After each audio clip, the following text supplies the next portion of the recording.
소식은요. 28일 날 한일 양국 이제 외교 장관 회담이 열렸고 그날 이제 위안부 문제에 대해서 이제 양국이 이제 합의를 했습니다. 그런데 이제 그 후에 사실 이제 후폭풍이 더 커요.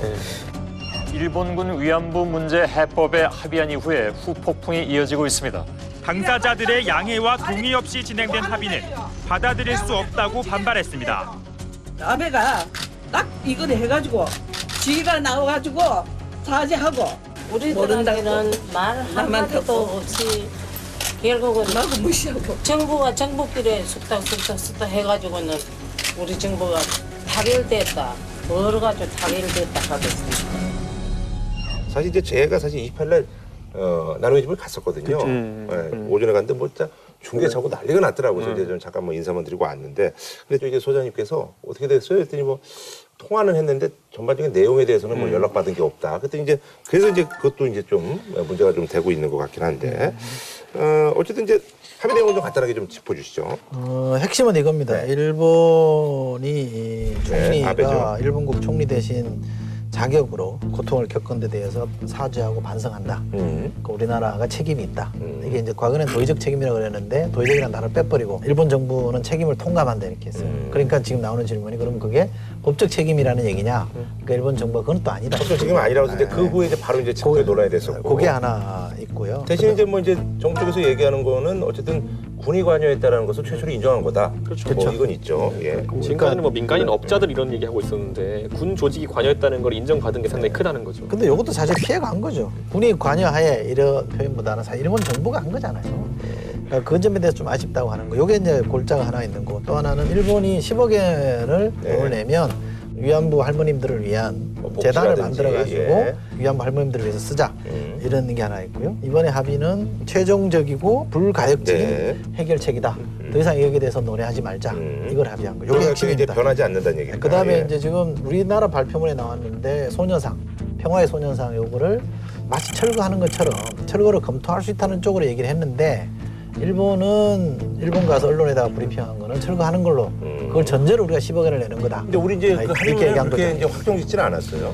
우리 한국 측 표명사항을 보면은 공관의 안녕 위험의 유지라는 관점에서 우려하고 있는 점을 인지한다. 그 니네 말은 알겠다 이렇게 하는데 대응 가능한 방향에 대해서는 관련 단체와의 협의 등을 통해서 적절히 해결하겠다. 어쨌든 끊어서 보면 이거 하는 거 아니에요? 소년상에 대해 적절히 해결되도록 노력하겠다 이거 아닙니까? 그죠? 소년상을 해결한다는 게 무슨 의미예요? 그렇잖아요. 우리 관점에서 해결할 게 아무것도 없어요. 그냥 그대로 두면 되는 거예요. 일본의 요구가 뭔가 옮겨달라는 거나 철거해달라는 거냐 그게 해결이에요. 그러니까 우리가 소년상에 대해서 해결하는 걸 검토해보겠다, 노력하겠다는 얘기는 철거되도록 노력하겠다는 얘기예요. 그건 뭐 어렵게 해석할 거 뭐 있습니까? 그런데 국민 여론이 그렇지 않으니까 우리가 약속해준 바는 없다. 우리가 노력하겠다는 정도로 대답한 거 아니냐 이렇게 얘기하는 거고요. 위안부 문제가 처음 불거진 게 91년이에요. 고 김학순 할머니가 나는 일본군 위안부였다는 증언하면 시작했죠. 최초로 증언하셨죠. 예. 왜 91년인가 한번 생각해보자고요. 민주화된 이후에 이게 나온 거예요. 할머님들도 민주화되기 이전에는 이 문제를 공론화시키지 않았단 말이에요. 할 엄두도 못 냈던 거고 정부가 관심이 없었어요. 민주화되고 나서부터 목소리를 내서 여기까지 왔단 말이에요. 소녀상은 언제 생겼습니까? 2011년 12월 14일에 생겼잖아요. 이게 민간 베이스에서 일본이 얼마나 나쁜 짓을 했는지를 만들어내서 이렇게 만들어낸 민간 베이스에서 만드는 성과란 말이에요. 여기에 대해서는 정부가 한마디도 말을 잘못 꺼내면 안 되는 거예요. 예를 들면 일본이 요구할 때는 그건 민간이 하는 일이기 때문에 우리가 어떻게 손댈 수 없다. 라고 딱 못을 박았어야 되는 사안인 거죠. 근데 그거를 소녀상에 대해서는 적절히 해결되도록 노력하겠다. 이런 얘기를 왜 하냐 이 말이에요. 아니, 그래서 이제 우리 이제 보도도 사실 이제 이게 약간 좀 이게 민간에서 한 거기 때문에 우리가 이제 뭐 관여 사항이 아니다 그렇게 이제. 저는 그런데 이거 액면가를 놓고 본다면은 저는 상당히 민간 단체 입장에서는 무엇을 한다 하더라도 어차피 그걸 정부가 제재하기 쉽지 않을 겁니다. 왜냐 국민 여론도 있고 하다 보니까 과거에 우리가 비슷한 예를 약간 살펴보자면은. 뭐 대북 비난 날리는 분들도 정부에서 제어하려고 했지만 안 되는 부분이 많습니다. 그분들이 민간 단체로서 활동하는 것들 또 그리고 주적인 대상을 상대로 뭐 하는 것들에 대해 가지고 현실법으로 제어하기 어렵습니다. 그렇기 때문에 아마 이번에도 이런 민간 단체 활동에 대해서는 정부가 제약을 걸지 않을 겁니다. 근데 일본이 요구하는 것의 근거는 뭐냐면 국제 조약 위반이다. 공간 앞에 이런 걸 설치하는 거는 규약 위반, 뭐 국제 뭐 비엔나인가 뭔가 이게 조약 위반이라는 거를 이제 논리적 근거로 제기한다는 거예요. 아주 생트집 잡는 건 아닐 수 있겠죠. 논리적으로 보면요. 근데 우리로서는 일본한테 이렇게 요구했어야 되죠. 너가 진짜로 사죄하고 반성하는 거라 그러면 소녀상을 존중하고 앞으로 지켜나가겠다. 이렇게 해야지 진짜 사과지. 돈 10억 엔 주면서 소녀상 철거하고 다시는 여기에 대해서 시비 걸지 마라. 더 이상 돈 내라는 얘기 하지 마라. 이렇게 얘기할 수는 없는 거죠. 그러니까 저는 왜 이거 사과가 아니죠. 10억 엔이라고 하면은 그건 상징적인 의미의 숫자로 받아들여야 되는 거지. 이게 뭔가 할머니들 아픔을 치유하는 금액이라고 생각하는 사람도 아무도 없을 거예요. 그게 어떻게 돈 100억 원 갖고 그게 치유가 됩니까? 그러니까 아니, 그거 그러니까. 그 1조 원이나 해도 치유는 안 되는 거예요. 그거는. 그러니까 그 관점에서 볼 게 아니라 어쨌든 사실상 군의 개입이 있었다는 걸 인정하는 측면에서 본인들이 보상을 책임을 진다는 것을 이야기한 것이고 그 박근혜 정부가 일본군 위안부에 대한 공식 입장이 뭐였느냐면 이런 거였습니다. 피해자가 수용할 수 있고 국민이 납득할 수 있는 수준의 해결책을 만들겠다는 것이에요. 피해자 수용, 국민 납득이잖아요. 피해자 지금 수용 안 하잖아요. 마흔아홉 할머님들이 생존해 계신 할머님들이 절대 인정 못하겠다. 전부 무시하겠다. 그럼 피해자가 수용할 수 있는 안이 아닌 거예요. 이미. 충분히 피해자들과 협의하고 국민들을 설득을 시켰어야 되죠. 피해자들한테 이래저래서 이렇게 가고 저는 이런 게 우리가 현실적으로 불가피합니다라고 해서 동의할 수 있게끔 만들어주고 저렇게 반발하게 만들면 안 되잖아요. 그다음에 국민들도 뭐 그만하면 불만이긴 하지만 애썼다 이런 조력이 나오게끔 만들어야 되는데 그것도 없이요. 어떻게 한 겁니까? 대통령 아무 말도 없고 총리는 가겠다 그러놓고 안 가고 그다음에 청와대 명의로 무슨 뭐 성명 같은 거 내놓은 거 보세요. 읽어보세요. 이거는 거의 협박이에요. 야 내가 할 만큼 했고 역대 정부 못한 거를 내가 이만큼 해놨는데 뭐 말들이 많아. 가만히 있어.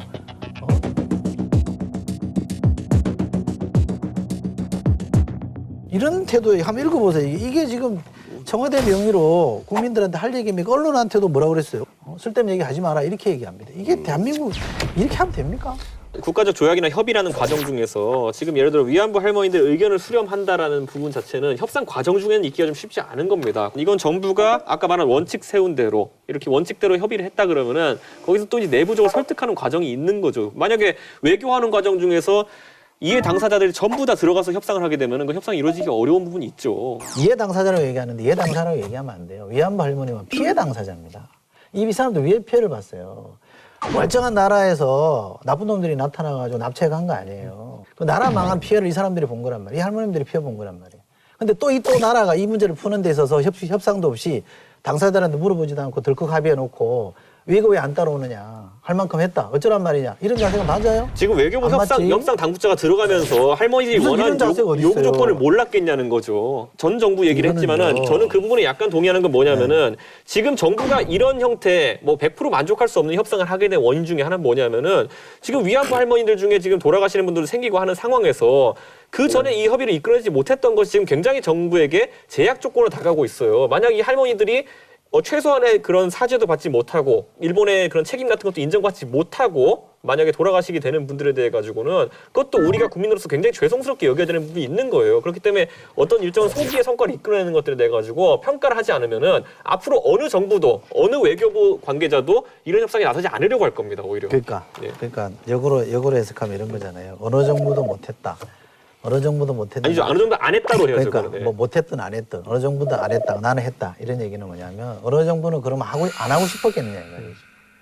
안 되는 이유가 있었다는 거예요. 근데 왜 그 안 되는 이유가 박근혜 대통령한테는 되는 이유로 바뀌었냐 이 말이에요. 누가 봐도 그 박수 치는 거냐? 아니잖아요. 현실적으로 그러면 소장님 같은 경우는 말이 안 되는 일본이 거지. 이거 이상으로 진전된 입장을 내놓게 할 강제할 방법이라든지 이런 가능성이 있다고 보셨던 거예요? 얼마든지 저는 있다고. 어떻게요? 있어요. 외교라는 살아있는 생물입니다. 이게 최선이 아니에요. 지금보다 훨씬 나은 안이 만들어질 수 있는 거예요. 더 나은 어떤 조항을 어떻게 바꾸면 더 나은 안이 되는 저는 거예요? 얼마든지 가능하다고 생각하고요. 그러니까 총리 대신이 와서 진짜 무릎을 꿇고 이렇게 사죄하는 상황을 만들 수 있다고 보시는 나는 거예요? 얼마든지 가능하다. 무릎 꿇고 사죄하는 상황. 얼마든지 가능하다. 그렇게 하면은 계속 외교라는 게 교착될 수밖에 없는 상황이 오는 거죠. 그게 가능하다고 보는 순간 할머니들은 지금 한 분 한 분씩 돌아가시는 게 저는 그게 더 마음이 아파요. 할머님들이 화를 내는 게 뭐냐면 이번 협상이 잘못된 것도 잘못된 거지만 그동안 정부가 그럼 할머님들의 의견을 존중해서 수시로 물어보고 협상 과정을 얘기하고 뭐가 어려운지 살피고 했냐 이 말이에요. 예를 들면 박근혜 대통령 어디에 소녀상에 대해서 얘기하고 한 번이라도 찾아갔으면 이 사람 이분들이 안 이러겠죠. 지금 우리나라 국내에서 할머니들에 대한 대우가 문제가 된 것이 아니잖아요. 외교적 협상 과정에서 있는 문제인 거잖아요. 우리 정부가 피해 당사자를 마치 우리가 협상한 걸 받아야 되는 사람으로만 치부하는 것 자체가 나한테 잘못됐다고 본다니까. 이거 한번 읽어보세요.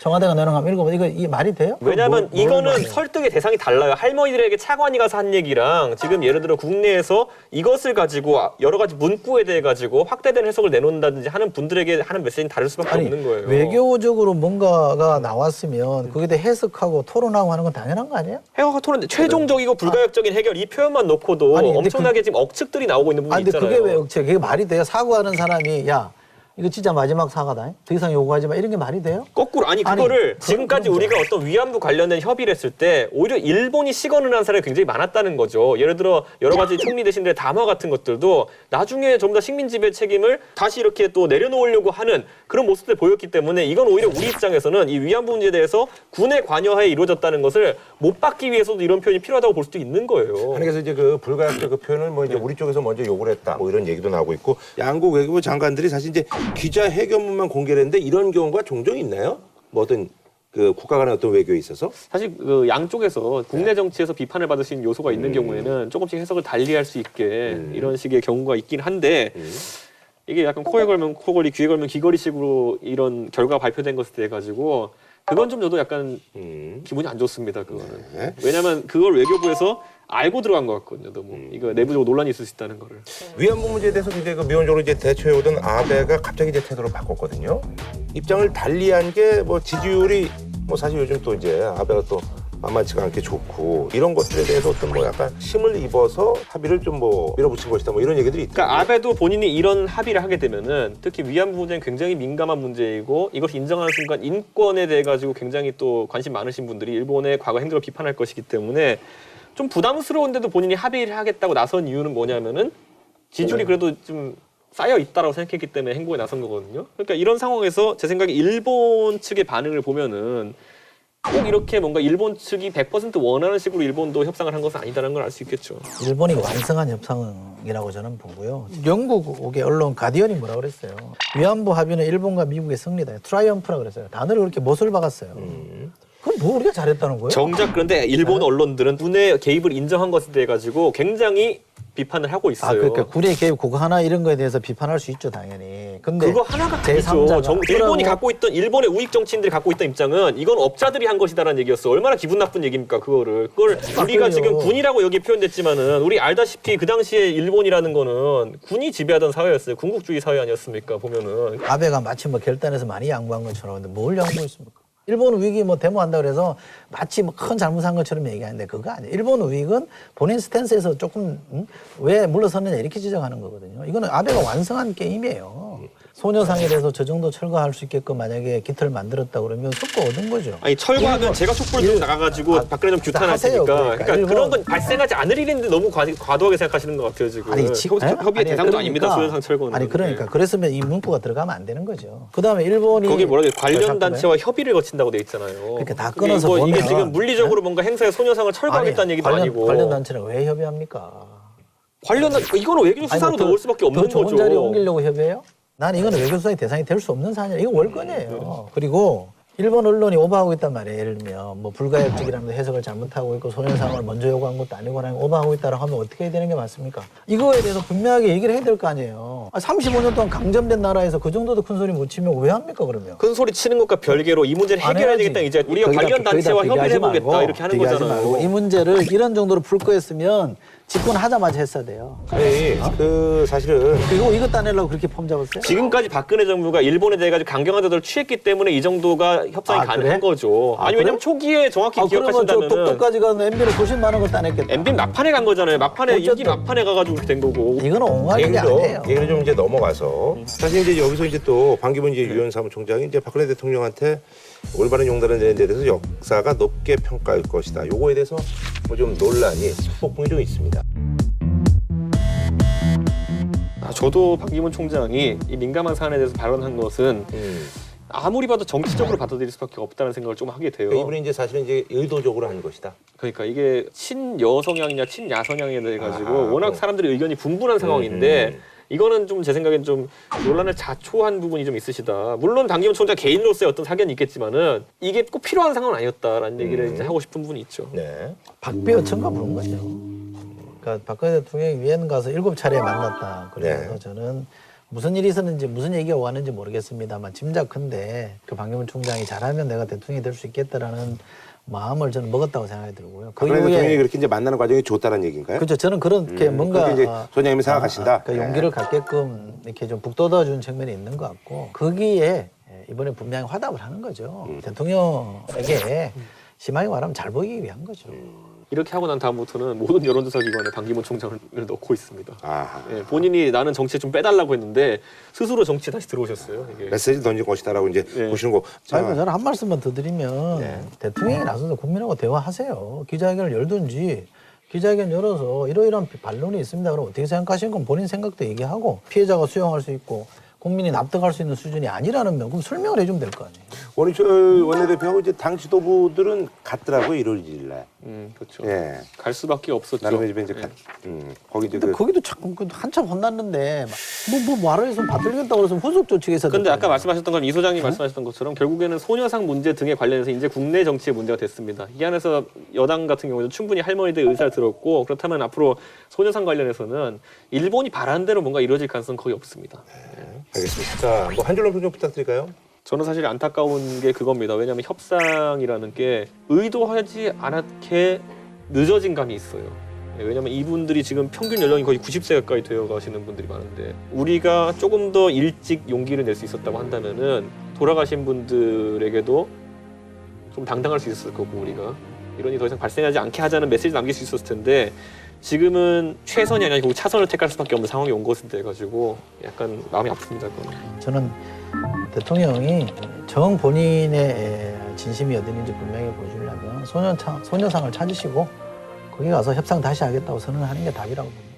자, 그럼 말이죠. 작년에도 저희가 한번 이걸 했던 것 같은데요. 뭐 저희가 이제 뭐 미래를 예측할 수는 없습니다만 이제 올해 굵직한 이제 정치 일정들이 있기 때문에 2016년 앞으로 1년간 국민 여러분들의 심장을 뛰게 만들 가장 핫한 뉴스의 미래를 한번 점쳐보도록 하겠습니다. 하드코어 뉴스 깨기 썰 점입니다. 예. 일단은 1, 3월 달 뭐 특정 지으면 이제 2월 25일이 박근혜 대통령 이제 취임 3주년을 그렇죠. 맞게 되는 날입니다. 저걸 집도 안 가죠. 엄청 길어. MB 때도 더 긴 거야.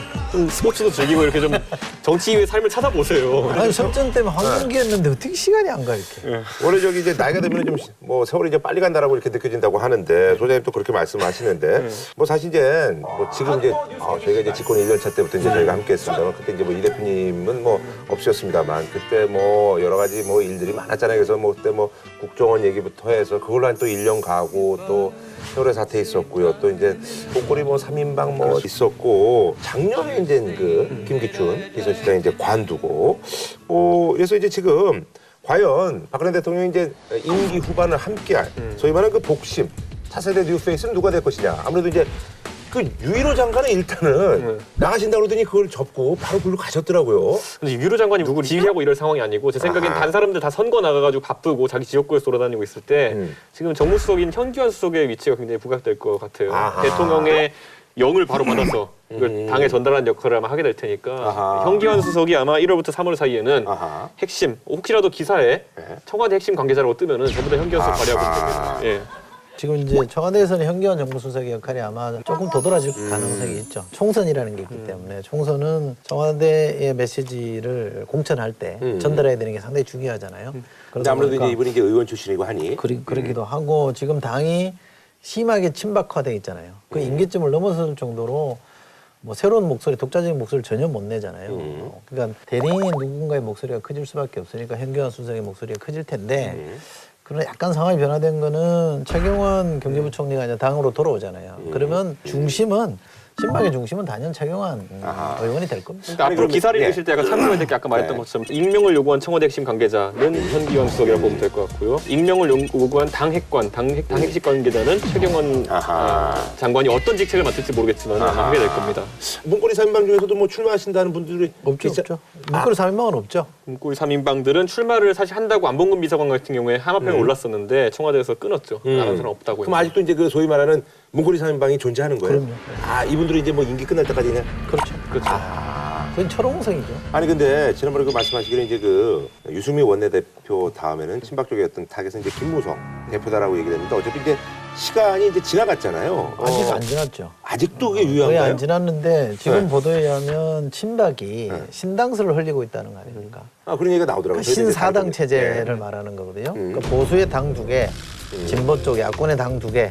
그래서 사당 체제로 가면 고정표를 가진 박근혜 대통령 쪽이 아, 나쁘지 않을 것이다. 우위에 있을 거다라는 얘기를 하는 건데 그 얘기는 김무성 대표가 공천과 관련해서 청와대의 지시에 안 따라올 경우를 대비해서 선제적으로 분당설을 흘리는 거예요. 아하. 압박카드입니다. 여차하면 우리 나간다. 그냥 고지고대로 우리 하자는 대로 따라오세요. 이걸 이제 협박카드로 쓰고 있기 때문에 그것 때문에 아무도 위험 안 느끼는 게 2월 달에 만약 분당되잖아요. 그러면 현실적으로 나가가지고 당 차리기에 시간이 부족해요. 그렇게 되면은 어쩔 수 없이 과거에 친박연대가 했던 것처럼 친박연대가 그때 서청원 대표가 나가가지고 당을 차리려 보니까 시기적으로도 미흡하고 그래가지고 그쵸. 네. 참주인 연합이라고 하나를 인수했거든요, 사실상. 뭐 그런 형태가 나오지 않는 한 창당하는 게 쉽진 않아요. 아하. 그게 뭐 어렵겠어요. 아니 근데 저기 또 인수예요? 아니 현직 대통령이 있는데 뭐 정당 만드는 거 쉬워. 그러면 그 사실 이제 김무성 대표는 오픈 프라이머리 뭐 그걸 이제 지키기 위해서 이제 어쨌든 뭐 친박하고 이제 그 대립각을 좀 세울지. 아니 이미 무너졌어요. 뚝이 아, 무너졌어요. 무너졌어요? 그러니까 그 이런 거라고 보시면 그 물을 손에 쥐고 있는 거예요.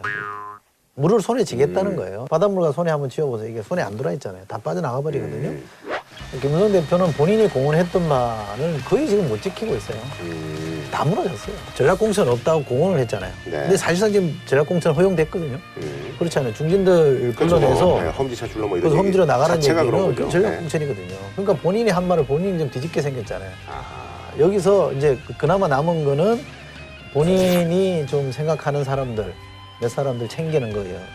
넘어가기는 어렵게 돼 있죠. 그렇게까지 이제 입지가 축소된 그런 상황인가요? 아니, 전략공천이 이제 야당에서 20% 하겠다 그랬잖아요. 네. 그러니까 20% 선을 넘기기 어차피 쉽지 않습니다. 그럼 80% 정도의 지역구는 아무리 친박계가 공략한다 하더라도 경선이 시행될 수밖에 없는 것이고요. 그래서 김무성 대표가 그 80% 지역을 최소한 지킨다면은 안심번호 공천제라는 걸 계속 하자고 이제 언론에 얘기를 하고 있는 거거든요. 그러니까 그게 된다고 하면은 선거를 주도적으로 전략을 짜서 움직이는 사람이 없다는 비판을 받을 수가 있어요. 왜냐면 사실 경선이란 게 한쪽으로는 좋은 측면도 있죠. 지역 주민의 민심 받아들인다는 거를. 근데 경선에 맡긴다는 거는 후보 검증이 안 된다는 얘기가 될 수도 있어요. 그게 어떻게 돌지 좀 봐야겠죠. 그러니까 박근혜 대통령이 뭐랄까 위상이 더 공고해졌다는 건 뭐냐면 야권이 분열돼 버렸잖아요. 그렇죠. 어지간하면 고정표를 가진 여권이 이긴다고 보거든요. 그 지금 내부적으로 한 200석까지 본다는 거 아닙니까? 그러면 누가 그렇게 봐요, 자꾸. 박근혜 대통령이 양보할 가능성은 별로 없어요. 야권이 분열이 됐기 때문에 더 세게 그립을 행사해서 밀고 나갈 거라고 봐야 되는 건데 이게 이제 김무성 대표도 고민이 뭐냐면 오픈 프라이머리 상향식으로 현역들이 다 나가서 경선하라 이렇게 얘기하면 새로 들어올 사람들이 난감해지는데 이 새로 들어올 사람들이 주력이 어디냐면 MB정부 5년 동안 장관하고 차관하고 청와대 수석하고 비서관한 사람들 엄청나게 많이 있잖아요. 네네. 이 사람들 정치해야 된단 말이에요. 근데 밀고 들어갈 길을 안 열어주면 이 사람들이 어디로 가겠습니까? 예를 들어 더불어민주당 가기는 어려요. 그렇죠. 그럼 안철수 신당쯤 정도로는 생각해 볼 수 있거든요. 안철신당이 MB계의 집합소가 된다? 갈 가능성이 있죠. 거기에는 뭐 여기 윤여준 전 장관도 참여한다고 그러고 김성식 전 의원도 간다고 그러고 그다음에 MB정부 때 있었던 이태규 전 비서관도 지금 거기에서 창당 실무단장을 맡고 있기 때문에 그림을 그린다 그러면 그쪽으로 갈 가능성이 있죠. 그렇잖아요. 그러면 또 달라지기 때문에 김무성 대표가 마냥 현역들의 기득권을 인정해주고 무조건 경선하자 이렇게 말하기가 쉽지 않다 이거죠. 네.